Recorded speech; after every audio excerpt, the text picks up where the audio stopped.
ആശ്വാസം നേടാം. ഹൃത്തിനുള്ളിൽ ജീവൻ നൽകും വചനം, തിരുവചനം. ഈശോയിൽ ഏറ്റവും സ്നേഹമുള്ള ദൈവമക്കളെ, 2016 ജൂലൈ മാസത്തിലെ ശാലോം ടൈംസിൽ വന്ന ഒരു സംഭവം, ഒരു ആർട്ടിക്കിൾ വായിച്ചപ്പോൾ ഒരു സംഭവം ഞാൻ ശ്രദ്ധിക്കാനിടയായി. മനുഷ്യൻ്റെ വാക്കുകൾക്ക് വലിയ ശക്തിയുണ്ടെന്ന് തിരിച്ചറിവ് നൽകുന്ന ഒരു സംഭവം. സോളമൻ ദ്വീപിലെ ആദിവാസികൾ, ഒരുപക്ഷെ നിങ്ങളിൽ പലരും അത് വായിച്ചു കാണും. അവർ വലിയ വൃക്ഷങ്ങൾ ഉണക്കാൻ ഉപയോഗിച്ചിരുന്ന ഒരു വിദ്യയാണ്. അവിടെയുള്ള കുറേ പേർ ആ ഉണക്കാൻ ഉദ്ദേശിക്കുന്ന മരത്തിൻ്റെ ചുറ്റും കൂടി നിന്ന് അവർക്കറിയാവുന്ന കുറേ അസഭ്യവാക്കുകളും ശാപവാക്കുകളും ആ മരത്തെ നോക്കി അവർ ഉച്ചത്തിൽ വിളിച്ചു പറയും. കുറേ പേർ ചുറ്റും നിന്നിട്ട്, അവർ ഉണക്കാൻ ഉദ്ദേശിക്കുന്ന ആ വൃക്ഷത്തിൻ്റെ ചുറ്റും നിന്നിട്ട് അവർക്കറിയാവുന്ന ശാപവാക്കുകളും അസഭ്യവാക്കുകളും വലിയ സ്വരത്തിൽ അവർ വിളിച്ചു പറയും. അങ്ങനെ ഏതാനും ദിവസങ്ങൾ അവരത് ആവർത്തിക്കും. ഏതാനും ദിവസങ്ങൾ കഴിയുമ്പോൾ ആ മരത്തിൻ്റെ ഇലകൾ പൊഴിയാൻ തുടങ്ങുന്നു, കമ്പുകൾ ഉണങ്ങാൻ തുടങ്ങുന്നു. അങ്ങനെ കുറേ ദിവസങ്ങൾ കഴിയുമ്പോൾ ആ മരം പൂർണ്ണമായി ഉണങ്ങി കരിഞ്ഞു പോകുന്നു. എന്നെ ഒത്തിരി ചിന്തിപ്പിച്ച ഒരു കാര്യമാണിത്. മനുഷ്യൻ്റെ വാക്കുകൾക്ക് ഇത്ര ശക്തി ഉണ്ടോ? ഉണ്ട് എന്നാണ് ഈ സംഭവം നമുക്ക് തരുന്ന തിരിച്ചറിവ്. അപ്പോൾ മനുഷ്യൻ്റെ ആ വാക്കുകൾക്ക് ഒരു മരത്തെ ഉണക്കി കളയാൻ കഴിയുമെങ്കിൽ, നമ്മുടെ ശാപവാക്കുകൾ, കുത്തുവാക്കുകൾ, പരിഹാസവാക്കുകൾ മൂലം ശരീരവും മനസ്സും തളർന്നുപോയ, ഉണങ്ങിപ്പോയ എത്രയോ ജീവിതങ്ങൾ ഉണ്ട് എന്നുള്ള സത്യം നമ്മൾ തിരിച്ചറിയുമ്പോൾ ദൈവ തിരുമുമ്പാകെ ഇതിനെല്ലാം നമ്മൾ കണക്ക് ബോധിപ്പിക്കേണ്ടി വരില്ലേ? മനുഷ്യൻ്റെ വാക്കുകൾ കേട്ട് തളർന്നുപോയ എത്രയോ ജീവിതങ്ങൾ. നിന്നെ ഒന്നിനും കൊള്ളില്ല, നീ കഴിവില്ലാത്തത്, ഭാഗ്യമില്ലാത്തത്, നിറമില്ലാത്തത്, കൊലമില്ലാത്തത്, ജനിച്ച നക്ഷത്രം മോശം, നീ എവിടെ ചെന്നാലും ഗതി പിടിക്കില്ല. ഇങ്ങനെയുള്ള വാക്കുകൾ കേട്ട് തളർന്നുപോയ എത്രയോ ജീവിതങ്ങളെയാണ് നമുക്ക് കാണാനായിട്ട് സാധിക്കുന്നത്. ചിലർ അവർ സ്വന്തം ദേശം തന്നെ വിട്ടുപോയിട്ടുണ്ട്. ഇതെല്ലാം കേട്ട് മടുത്ത് ജീവിതം തന്നെ മടുത്തു പോയവർ, തളർന്നു പോയവർ, കഴിവുകളെല്ലാം നഷ്ടപ്പെട്ടവർ. അതുകൊണ്ട് ഈശോ പറയുന്നുണ്ട്, വിശുദ്ധ മത്തായിയുടെ സുവിശേഷം 12-ാമത്തെ അധ്യായം 36-ാമത്തെ വചനത്തിലൂടെ, മനുഷ്യൻ പറയുന്ന ഓരോ വ്യർത്ഥവാക്യനും വിധി ദിവസത്തിൽ കണക്ക് കൊടുക്കേണ്ടി വരും. ഞാൻ പറയുന്ന ഓരോ വ്യർത്ഥവാക്യനും വിധി ദിവസത്തിൽ കണക്ക് കൊടുക്കേണ്ടി വരും. ചാട്ട കൊണ്ടടിച്ചാൽ തിണർപ്പുണ്ടാവും, നാവുകൊണ്ട് പ്രഹരിച്ചാൽ അസ്ഥികൾ തകരും. അസ്ഥികൾ തകരുമെന്ന് പറയുന്നത് ജീവിതം തകരുന്നത് തന്നെയാണ്. പ്രഭാഷകൻ്റെ പുസ്തകം 28-ാമത്തെ അധ്യായം 17-ാമത്തെ വചനമാണ്. ചാട്ട കൊണ്ടടിച്ചാൽ തിണർപ്പുണ്ടാകും, നാവ് കൊണ്ട് പ്രഹരിച്ചാൽ അസ്ഥികൾ തകരും. ഈശോയിൽ സ്നേഹമുള്ളവരെ, നമ്മുടെ ശരീരത്തിലെ ഒരു ചെറിയ അവയവമാണ് നാവ്. പക്ഷേ വളരെ അപകടകാരിയാണെന്നുള്ള സത്യം നമ്മൾ തിരിച്ചറിയേണ്ടിയിരിക്കുന്നു. മറ്റുള്ളവരെ വളർത്തേണ്ട, മറ്റുള്ളവരെ ആശ്വസിപ്പിക്കേണ്ട, ദൈവത്തിൻ്റെ വചനം പറയേണ്ട, തിരുനാമ കീർത്തനം പാടേണ്ട, ദൈവത്തെ സ്തുതിക്കേണ്ട ഈ നാവ് നമ്മൾ അശുദ്ധിക്ക് വിട്ടുകൊടുക്കുന്നുണ്ടെങ്കിൽ തീർച്ചയായിട്ടും അതുമൂലം വേദനിക്കേണ്ടി വന്ന, മുറിവേറ്റ എത്രയോ ജീവിതങ്ങളെയാണ് നമുക്ക് കാണാനായിട്ട് സാധിക്കുക. അതുകൊണ്ടാണ് വീണ്ടും പ്രഭാഷകൻ നമ്മളെ ഓർമ്മപ്പെടുത്തുന്നുണ്ട്, വായ്ക്ക് വാതിലും പൂട്ട് നിർമ്മിക്കുക, സംസാരം കുറിക്കുക. അതാണ് അതിലൂടെ ഉദ്ദേശിക്കുന്നത്. പ്രഭാഷകൻ 28-25, വായ്ക്ക് വാതിലും പൂട്ട് നിർമ്മിക്കുക. വിശുദ്ധ തോമസ് അക്വിനാസ് പറയുന്നുണ്ട്, സൃഷ്ടികളോട് വളരെ കുറച്ച് സംസാരിക്കുക. പിന്നെ ആരോട് കൂടുതൽ സംസാരിക്കണം? സൃഷ്ടാവിനോട് കൂടുതൽ സംസാരിക്കുക. സംസാരമേറുമ്പോൾ തെറ്റുകൾ സംഭവിക്കുന്നു. സുഭാഷിതങ്ങൾ 10:19 വചനമാണിത്. അപ്പോൾ ഈശോയിൽ സ്നേഹമുള്ളവരെ, നമ്മുടെ നാവ് അത് വളരെ നമ്മൾ സൂക്ഷിച്ച് ഉപയോഗിക്കേണ്ട ഒരു അവയവമാണെന്നുള്ള സത്യം തിരിച്ചറിയാം. ഞാൻ പറയുന്ന ഓരോ വ്യർത്ഥ വാക്കിനും വിധി ദിവസത്തിൽ ഞാൻ കണക്ക് ബോധിക്കപ്പെടേണ്ടി വരും. ഈ നാവ് ഉപയോഗിച്ചിട്ടാണ് ദൈവാനുഗ്രഹങ്ങൾക്ക് വേണ്ടി നമ്മൾ പ്രാർത്ഥിക്കുന്നത്. ഈ നാവ് ഉപയോഗിച്ച് നമ്മൾ പ്രാർത്ഥിക്കുന്നു, ദൈവത്തെ സ്തുതിക്കുന്നു, ഗാനങ്ങൾ ആലപിക്കുന്നു, അനുഗ്രഹങ്ങൾക്ക് വേണ്ടി നമ്മൾ യാചിക്കുന്നു. മറ്റുള്ളവരെ വേദനിപ്പിച്ച, മറ്റുള്ളവരെ മുറിവേൽപ്പിച്ച, ശാപവാക്കുകൾ പറഞ്ഞ, വ്യർത്ഥഭാഷണങ്ങൾ പറഞ്ഞ, മ്ലേച്ഛവാക്കുകൾ പറഞ്ഞ, നുണ പറഞ്ഞ, മറ്റുള്ളവരെ വിധിച്ച, കുറ്റം പറഞ്ഞ, അസഭ്യവാക്കുകൾ പറഞ്ഞ, ശാപവാക്കുകൾ പറഞ്ഞ ഈ നാവ് ഉപയോഗിച്ച് തന്നെ ദൈവാനുഗ്രഹങ്ങൾക്ക് വേണ്ടി നമ്മൾ പ്രാർത്ഥിക്കുമ്പോൾ യെശയ്യാ പ്രവാചകനിലൂടെ ദൈവം നമ്മോട് സംസാരിക്കുന്നുണ്ട്. യെശയ്യാ 1:15 തിരുവചനമാണ്, ഞാൻ നിങ്ങളുടെ പ്രാർത്ഥന കേൾക്കില്ല. യെശയ്യാ 1:15 വചനമാണത്. ഞാൻ നിങ്ങളുടെ പ്രാർത്ഥന കേൾക്കില്ല. നിങ്ങൾ കരങ്ങൾ ഉയർത്തുമ്പോൾ ഞാൻ എൻ്റെ മുഖം നിങ്ങളിൽ നിന്ന് തിരിച്ചു കളയും. നിങ്ങൾ കരമുയർത്തിയേക്കാം, സ്വരമുയർത്തിയേക്കാം, എന്നെ വിളിച്ച് പ്രാർത്ഥിച്ചേക്കാം, പക്ഷേ ഞാൻ എൻ്റെ മുഖം നിങ്ങളിൽ നിന്ന് തിരിച്ചു കളയും. സ്നേഹമുള്ളവരെ, അതുപോലെ അശുദ്ധമായത് രുചിക്കുമ്പോഴും നമ്മുടെ നാവ് അശുദ്ധമാകുന്നുണ്ട്. സിഗരറ്റ് വലിക്കുമ്പോൾ നിക്കോട്ടിനാണ് ഈ നാവിൽ കലരുന്നത്. മദ്യം കഴിക്കുമ്പോൾ ആൽക്കഹോളാണ് ഈ നാവിൽ കലരുന്നത്. നിക്കോട്ടിൻ കലർന്ന, ആൽക്കഹോൾ കലർന്ന ഈ നാവിലാണ് പരമപരിശുദ്ധനായ ഈശോയെ നമ്മൾ സ്വീകരിക്കുന്നത്, വിശുദ്ധ കുർബാന നമ്മൾ സ്വീകരിക്കുന്നത്. എങ്ങനെ കുർബാന നമുക്കൊരു അനുഭവമാകും? എങ്ങനെ പ്രാർത്ഥന നമുക്കൊരു അനുഭവമാകും? എന്തുകൊണ്ട് നമ്മുടെ പ്രാർത്ഥനയ്ക്ക് ഉത്തരം കിട്ടാതെ പോകുന്നു?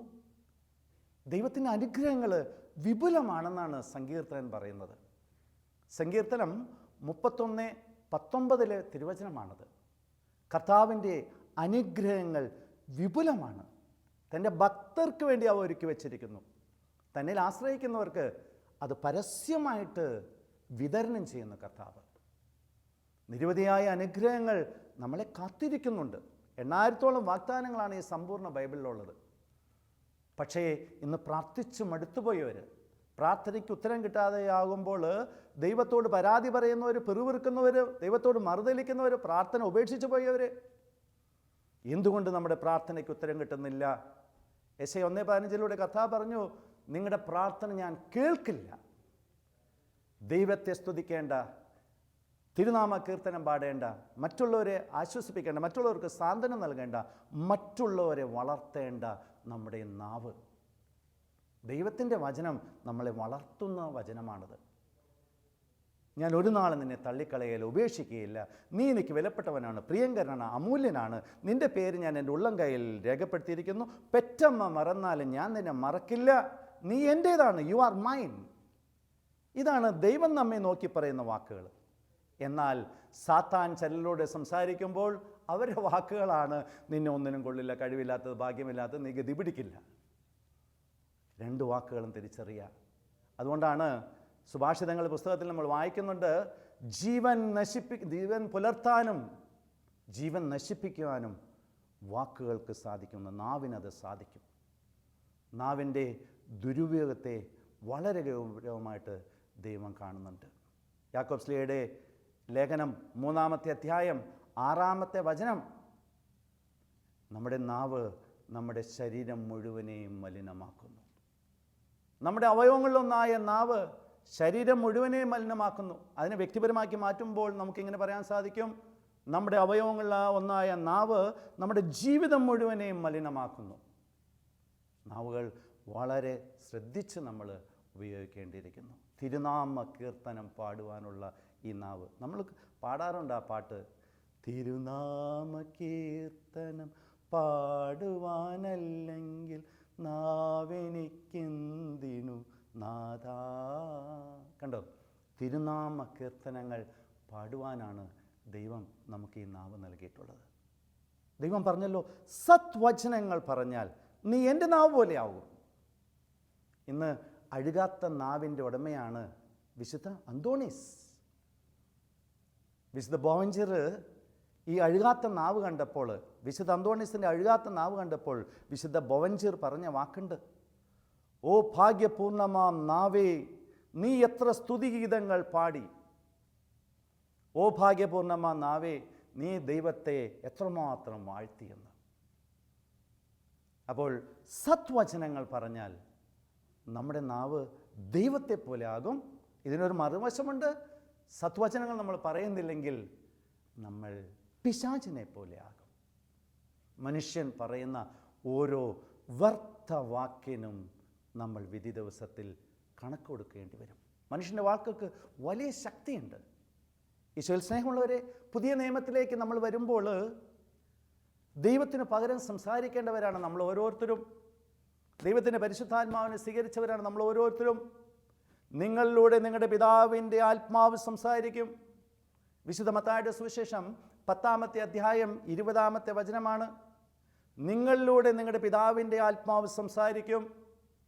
ഇന്ന് പരിശുദ്ധാത്മാവിൽ പ്രേരിതരായി ദൈവമക്കൾ പ്രവാചകന്മാർ സംസാരിച്ചപ്പോൾ അവരിലൂടെ, അവരുടെ നാവിലൂടെ, അവരുടെ വാക്കുകളിലൂടെ അത്ഭുതങ്ങൾ സൃഷ്ടിക്കപ്പെട്ടിട്ടുണ്ട്. യോശുവ പ്രവാചകൻ്റെ പുസ്തകത്തിൽ നമ്മളത് ആ സംഭവം കാണുന്നുണ്ട്. ഇസ്രായേൽ ജനം അമോര്യരുമായിട്ട് യുദ്ധം ചെയ്യുന്നു.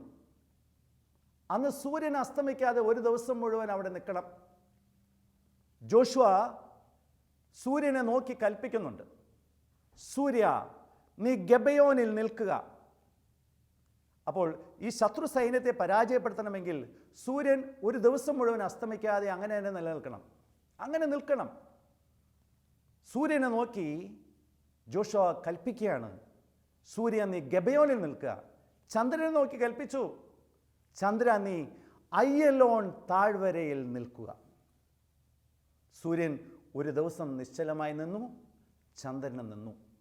അത് ജോഷുവയുടെ പുസ്തകം 10-ാമത്തെ അധ്യായം 12-13 വചനങ്ങളിലൂടെ കടന്നു പോകുമ്പോൾ നമുക്ക് കാണാനായിട്ട് സാധിക്കും. സ്നേഹമുള്ളവരെ, മനുഷ്യൻ്റെ വാക്കുകൾക്ക് വലിയ ശക്തിയുണ്ടെന്നുള്ള ആ സത്യം നമ്മൾ തിരിച്ചറിയാം. വ്യർത്ഥഭാഷണം കർത്താവ് വെറുക്കുന്നു. ഇതിനൊക്കെ വളരെ നിസ്സാരമായിട്ടാണ് നമ്മൾ കാണുന്നത്. മറ്റുള്ളവരെ ആശ്വസിപ്പിക്കേണ്ട വാക്കുകളാണത് നമ്മളിൽ നിന്നുണ്ടാകേണ്ടത്. മറ്റുള്ളവരെ വചനം പഠിപ്പിക്കേണ്ട, മറ്റുള്ളവർക്ക് നല്ല കാര്യങ്ങൾ പറഞ്ഞു കൊടുക്കേണ്ട, മറ്റുള്ളവരെ ആശ്വസിപ്പിക്കേണ്ട. നമ്മൾ ഈ മോശമായ കാര്യങ്ങൾ പറയുമ്പോൾ നമ്മുടെ നാവ് നമ്മൾ അശുദ്ധിക്ക് വിട്ടുകൊടുക്കുകയാണെന്നുള്ള സത്യം നമ്മൾ തിരിച്ചറിയാം. നാവിൻ്റെ ദുരുപയോഗത്തെയും വളരെ ഗൗരവമായിട്ടാണ് കർത്താവ് കാണുന്നത്. അതുകൊണ്ട് നമ്മൾ വളരെയധികം ശ്രദ്ധിക്കേണ്ടിയിരിക്കുന്നു. നല്ല കാര്യങ്ങൾ സംസാരിക്കാൻ. വിധിക്കരുത്, കർത്താവ് പറഞ്ഞു. റോമ 2:1 കർത്താവ് പറഞ്ഞു, വിധിക്കരുത്. അല്ലയോ മനുഷ്യ, നീ ആര് തന്നെയായാലും മറ്റൊരുവനെ വിധിക്കാൻ നീ ആരുമല്ല. മറ്റുള്ളവരെ വിധിക്കാനായിട്ട് നമ്മൾ ആരുമല്ല.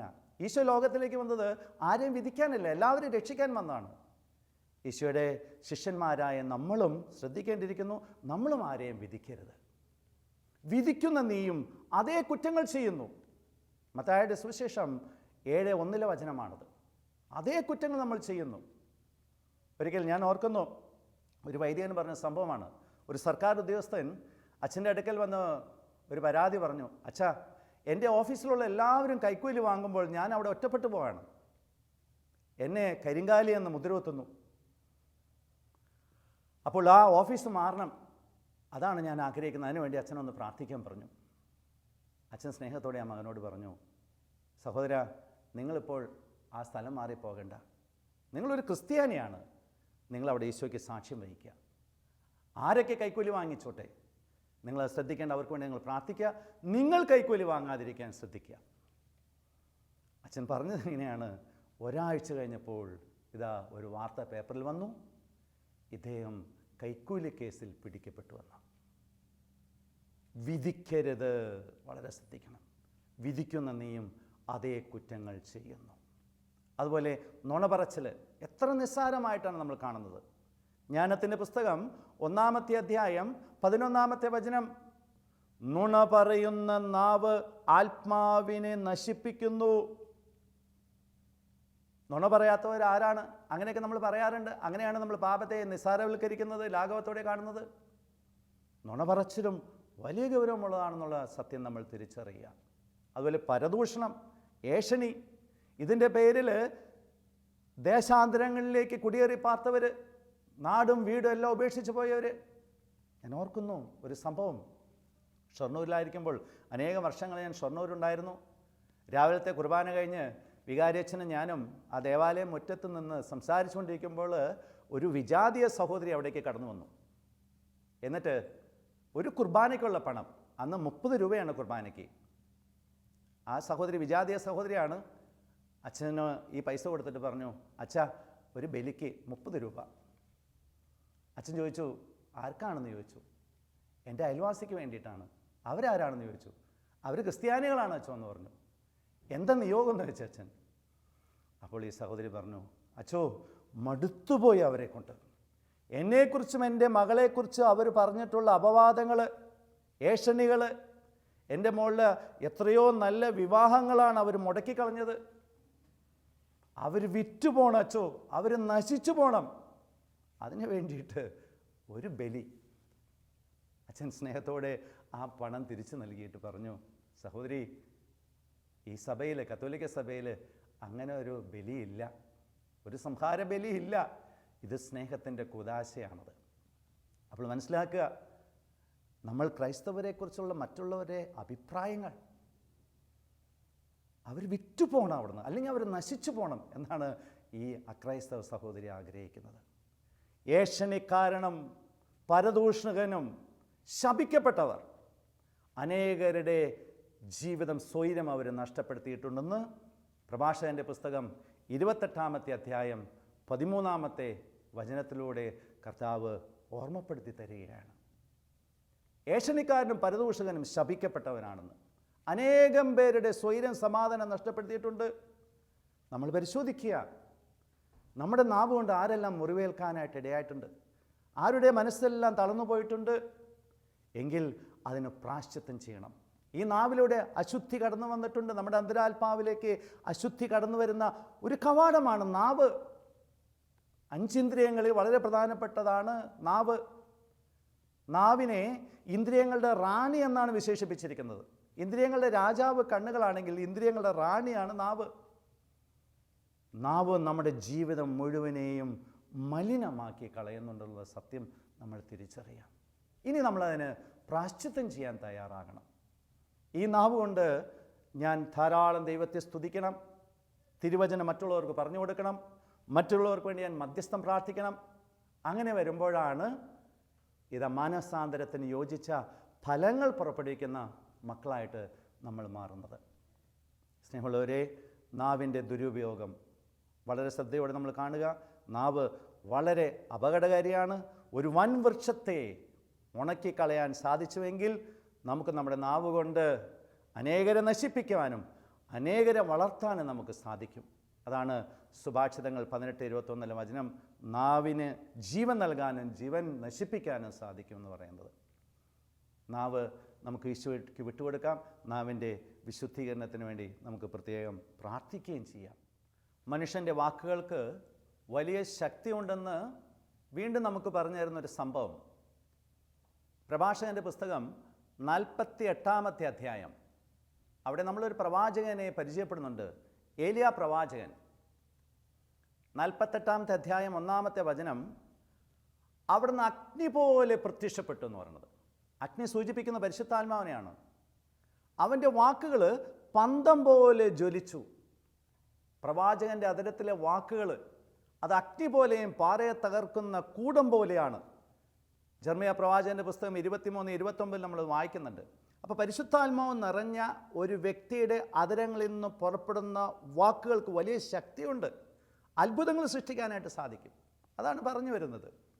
ഇതാ ഈ പ്രവാചകൻ ആകാശത്തെ നോക്കി കൽപ്പിച്ചു, മഴ പെയ്യരുത്.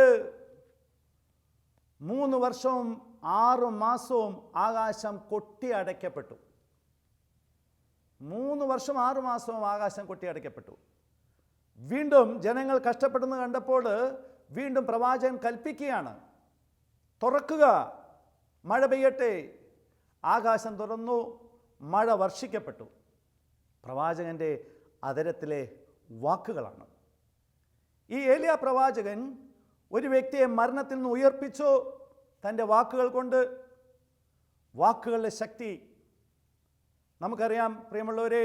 ഇതാ ഇളകി മറയുന്ന തിബേരിയസ് കടലിനെ നോക്കി ഈശോ പറയുന്നുണ്ട്, അടങ്ങുക, ശാന്തമാകുക. ഇത് പ്രപഞ്ചനാഥനെ, പ്രപഞ്ച ശക്തികൾ അനുസരിക്കുന്നതായിട്ട് നമ്മൾ അവിടെ കാണുന്നുണ്ട്. അടങ്ങുക, ശാന്തമാകുക. മരിച്ച ചീഞ്ഞളിൻ്റെ ലാസറിൻ്റെ കുഴിമാടത്തിലേക്ക് ഈശോ കടന്നു ചെല്ലുന്ന സംഭവം നമ്മൾ വായിക്കുന്നുണ്ട് യോഹന്നാൻ്റെ സുവിശേഷത്തിൽ.